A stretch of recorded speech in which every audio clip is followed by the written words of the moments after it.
Shalom Racha, chers amis, on va partager les réflexions sur la paracha de la semaine, paracha de Vaïkra.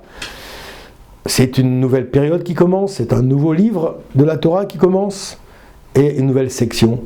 On va attaquer toute la partie qui est en rapport avec les korbanot. On nous dit d'ailleurs que c'est les parachiotes les plus complexes, les plus difficiles à intégrer, à comprendre. Pourquoi ? Parce qu'elles parlent de sujets extrêmement abstraits, qui en plus n'ont plus cours aujourd'hui à notre époque, et qui plus est, qui sont extrêmement difficiles à expliquer, qui sortent de l'entendement. C'est la raison pour laquelle on enseigne d'ailleurs à un petit enfant qui va à l'école, au Cheder, quand il rentre au Cheder, sa première année, où il va commencer à étudier le Chumash, on commence par Vaïkra. Pourquoi ? Parce que nos sages nous disent, de la même manière que le petit enfant est pur, c'est un petit tzaddik, c'est un petit ange. Pour quelqu'un qui est pur, il faut qu'on lui enseigne des choses pures. Alors on va commencer par tous les sujets de pureté, de tahara, de gdusha, qui sont dans Parashat Vaïkra, pour l'enseigner à un petit être qui est tahor, de kadosh, petite neshama théora du Klal Israël, à nos enfants. Alors on va essayer de comprendre un petit peu la Parashat Vaïkra en quelques minutes. Le Rav Kaplan, dans un commentaire sur Parashat Vaïkra, il explique là-bas le sens du korban, du sacrifice. Korban, c'est milachon, et karev, c'est se rapprocher. Hachem nous a demandé de faire des korbanot pour se rapprocher de lui. On va essayer d'en comprendre la signification. Une petite partie en tout cas, parce que je n'aurai pas la prétention d'expliquer toute l'importance des korbanot en quelques minutes, bien entendu. Le Rambam et le Chinour, ils rapportent que lorsque l'homme commettait une faute involontaire au temps du Beth Amikdash, il devait amener un sacrifice.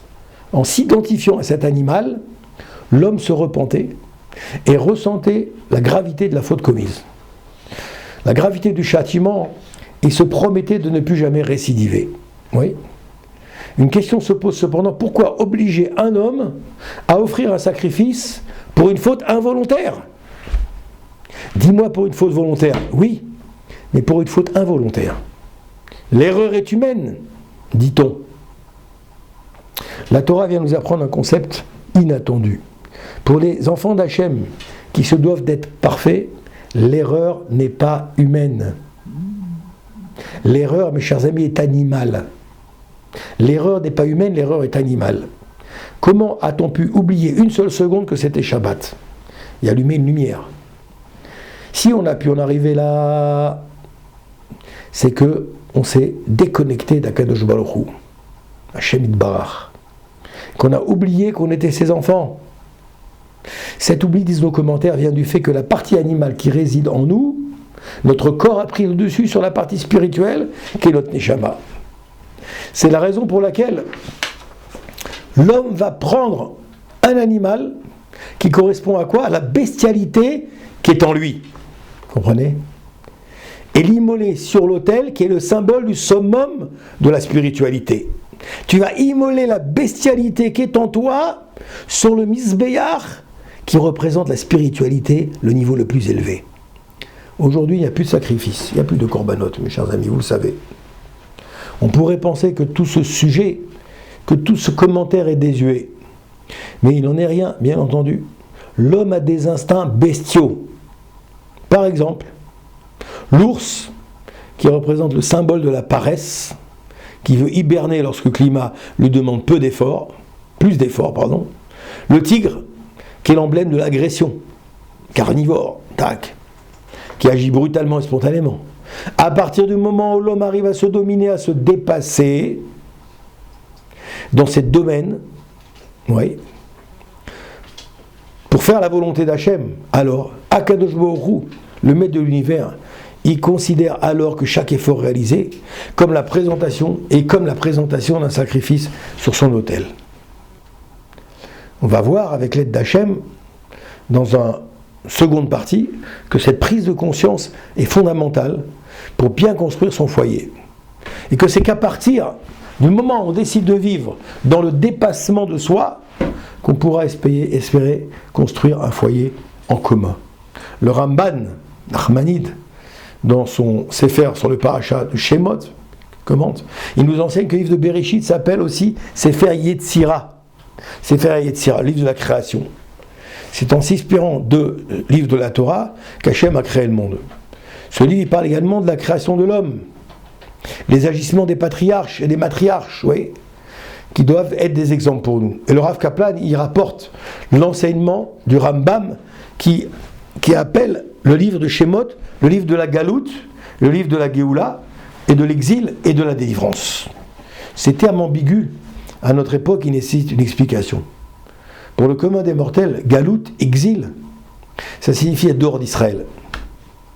Alors que celui de la Géoula signifie être sur sa terre, en Israël. C'est une définition tout à fait erronée.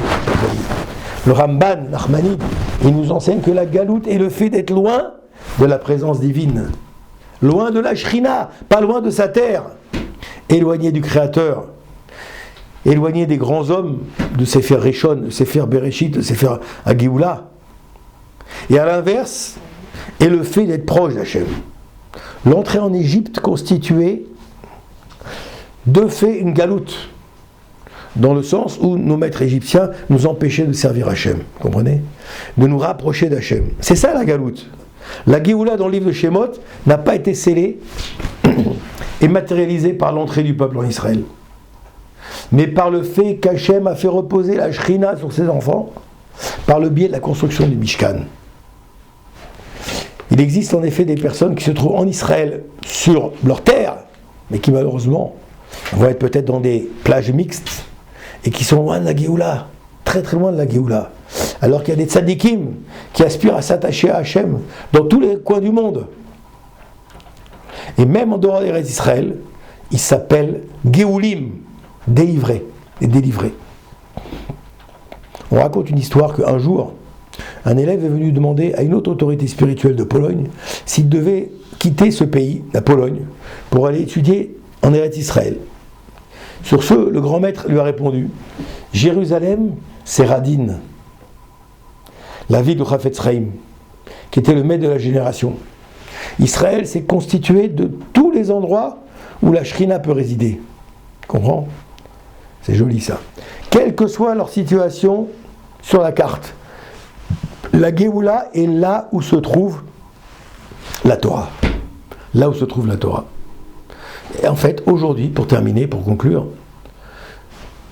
lorsque nous ressentons un grand exil, sentir la présence divine est plus facile. C'est plus facile de sentir la présence divine quand on se sent dans un grand exil. Cependant, Hachem nous aime toujours et ne nous a jamais abandonnés. Comme dit le Talmud dans la Gemara de Shemot, justement, il nous explique, dans le livre de Shemot, excusez-moi, c'est marqué là-bas, il nous dit ici que dans chaque exil, Dieu nous a accompagnés dans l'obscurité. Il ne nous a jamais laissé tomber, en résidant parmi nous. David Ameler, il a dit « Imo anochi betsara » Imo anochi betsara. Je suis avec lui lorsqu'il souffre, qui lui, le peuple d'Israël. Hachem nous suit en exil. Alors pour réparer cette sensation de manque de proximité avec Hachem, il nous a offert une solution merveilleuse. Comme c'est marqué dans Parashat Teruma, « Ve'asuli migdash ve'shachanti betocham » Ils me feront un sanctuaire et je résiderai parmi eux. Le Rav Dessler pose une question remarquable. Il dit, comment se fait-il que le mot betocham, il écrit au pluriel ? Et il aurait dû dire, normalement, betocho, il y a un seul sanctuaire, un seul mishkan. Le Rav Dessler répond, Hachem a promis de résider dans chacun des foyers du clan d'Israël. Chacun des foyers de ses enfants, qui pourraient alors revivre des moments précieux de proximité avec Akadosh Baruch Hu. Bezrat Hachem, qu'on puisse méditer ses propos juste avant Parashat Vayikra et avant Pessah. Amen Ken Yiratzon.